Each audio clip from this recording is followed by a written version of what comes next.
so yi ay Allah subhanahu wa ta'ala e mo yewta fi maadeji makko di maadeji makko ɓurɗe mawde ɗi mo wola fi ɗenɗe wa min ayatihi khalqu samawati wal ard wa ikhtilafu alsinatikum wa alwanikum inna fi dhalika la ayatin lil alimin o wi no jeeya e maadeji makko ɗin kanko Allah subhanahu wa ta'ala tagugol kammul ɗi jeɗɗi e leyɗe ɗe jeɗɗi kañum kadi e luutondirgol ɗenɗe mon ɗen e mbaadiji mon ɗi o wi ɗum ɗo ko maande molanande ni wonande ɓen anduɓe lil alimina wonande anduɓe ɓen ndaare ko jogindira e haala tagugol kammuli ɗi jeɗɗi e leyɗe ɗe jeɗɗi ko ɗum o hikkindiri kañum kadi e haala wolte kan ko par ce que haala kanko ka économie haala kan haala woleteka kanko ka économie ko ɗum waɗi ko no jeeya e ko Afrique frappira piira yiltitira ɓaawo ko ɓe jatti ɗenɗe maɓɓe ɗen kon ɓe imposi ɓe ɗenɗe ɗe ɓe janngata harana ko ɓe muyni ko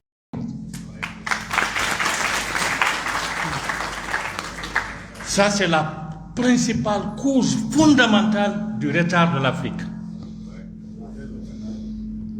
ko ɗum waɗi hay ɓe tewi pasɓe inni la littérature africaine elle est basée sur l'oralité elle n'a pas été écrite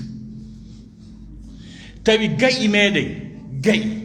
wawnoɗi wurnitude haala men kan haalaji Afrique ɗin ɗi jangue ɗi woole ɗi yaltina milliard ji ɗi développa leydi ndin ɓe hendi ɓen ɓe dunkitori ɓe janni ɓe haala maɓɓe kan ha ɓe woni académicien ɓe ka haala maɓɓe tawi haala men kan ka wonti fuu fala fuu wona Léopold Sédar Senghor en wono Ceerno Monene Mbow en sifa ɓen littérature ɓe molanaɓe intellectuel ɓe molanaɓe wono Aliou Fantouré en e waytayɓe sifa ɓen écrivain ɓe Camara Laye en ɓen fof ko gayi Léon Gontran Damassi en René onno Aimé Césaire en ɗin gayi molanaɗi wawnoɗi wurnitude haala mum ka winda gimɗi poésie ji tawa haala Afrique ka wonay dow ɓe hendi ɓen ɓe exploité ɓe longini ɓe haala français kan tawi woɓɓe maɓɓe nanta e haala ka heɓa e mum kan perdi koso donc ko ɗum ɗo goɗɗum ɗum ko ɗum perdini Afrique ko ɗum yiltiti en ɓaawo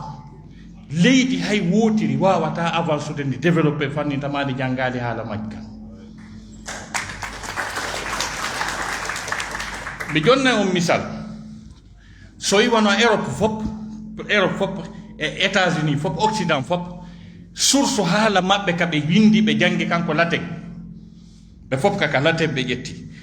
hiɓe wawnoɓe fof jangude on latin ɗo wona haala maɓɓe woota kono yiwgol ko jangugol haala mum ka muyni kon ko hitti kon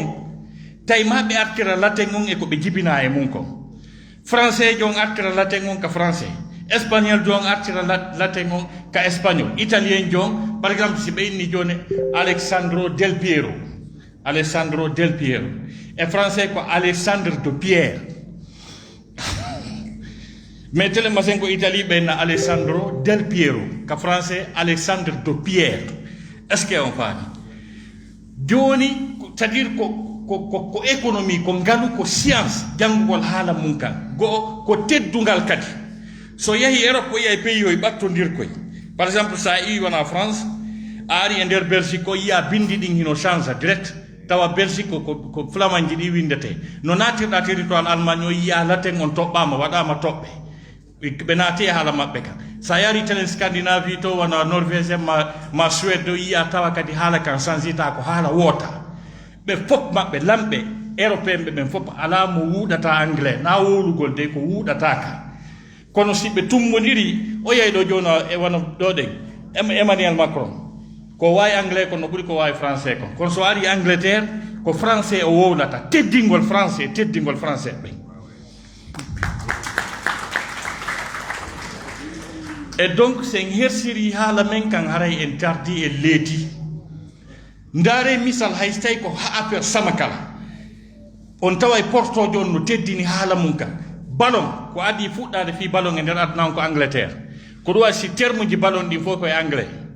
si ɓeyni corner si faɗin piiji joni français ɓen hino change ha gasa change terme ji anglais ɗin ka nder ballon ɓe watta e français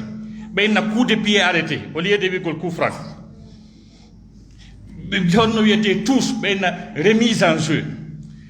ɗi pi hay ɗum ɗon ɓe accali ɓe yaafaki fi ballon perdugol haala maɓɓe kan utilise ude haala wokka ko fi ballon hay ɗum ɓe yaafaki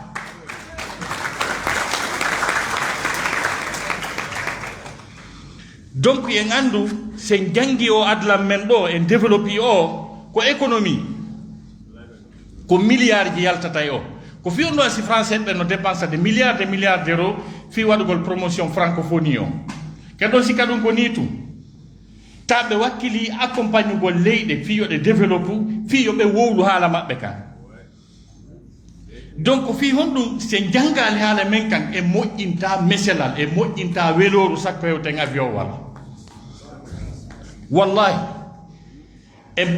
kono pays ji développé ɗin fof en moƴƴinɓe ɓen fof moƴƴini otoje e ɗuma fof ko haala maɓɓe koyeɓe jangi chinois si ɓe jokkuno français ma anglais harano ɓe wawa men ha joni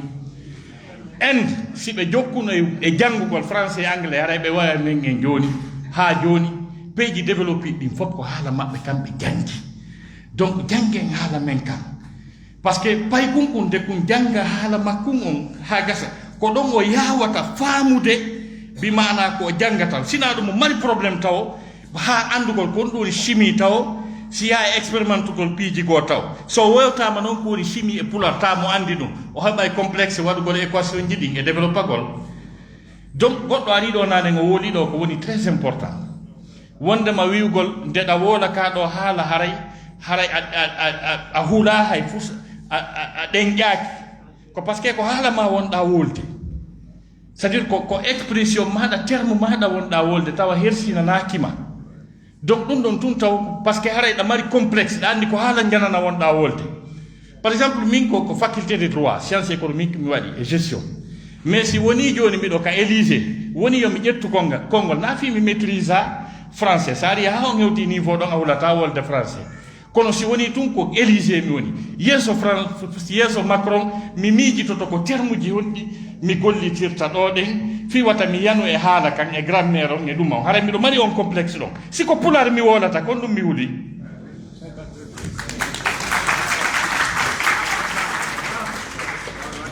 et donc c'est très important mi yiiɗo sukaɓe de talent donc ɓe mi yiino yewta ɗo ɓe jokkan ɓen fi ɗum ɗo ɓen eɓe mari talent ɓe mari espoir e maɓɓe yo ɗum ɗo continue yo ɗum yaaju yo ɗum yaaru yeeso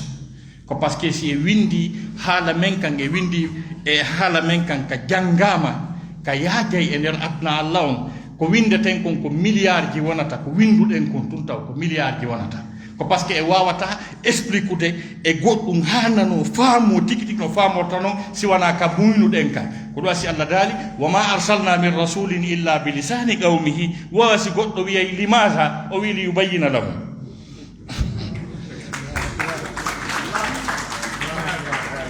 min nelaɗo ha hande si wona e ɗengal makko ngal fi yo ɓanginanɓe par ce que si tawi na e ɗengal makko ngal o wata expliquirde bimana was tawi koye ɗengal makko ngal tigi